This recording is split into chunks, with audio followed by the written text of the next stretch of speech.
पहा, तुम्हाला एक गोष्ट सांगतो.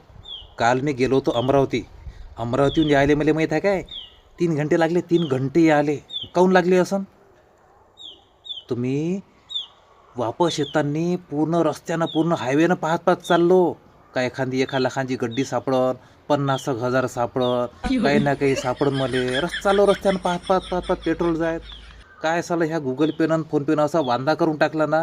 अरे 1 रुपया सापडत नाही, 1 रुपया सापडत नाही. दिमाग खराब झाला सगळा रस्त्यानं पाहू पाहू.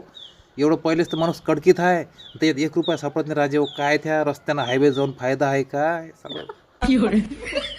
आता नाही जात जाईन मी रस्त्यानं अमरावतीच्या. माणूस आशेनं जाते.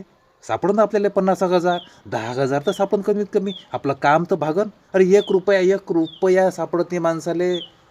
काय कामाच्या हाय म्हणून जाऊन मग कुठून जात जाण तुम्ही? रस्त्यानं नाही जात जाण तर गद्यावर बसून जात जाईन. मग रस्त्यानं जाईन ना गदबी, का पाण्यावर तरंगत जाईन, का हवेत उडत जाईन? काय समजत नाही मला. गुगल पेनं लय बांधा केला राजे. लोकशाल तापस आहे. पहिली 1 तरी रुपया सापडे. आता 1 रुपया काय 4 आणे बी नाही सापडत, 5 पैसे बी नाही सापडत. बेकार परिस्थिती केली.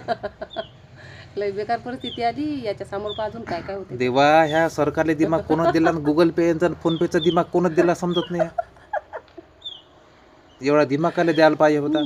रस्त्यानं पैसे तरी सापडे, नाही निदान 1-2 रुपये, 5 रुपये, 10 रुपये, काहीतरी सापडे. 100ची नोट. बेकार परिस्थिती झाली, गंभीर परिस्थिती निर्माण झाली. देवा काय करावं.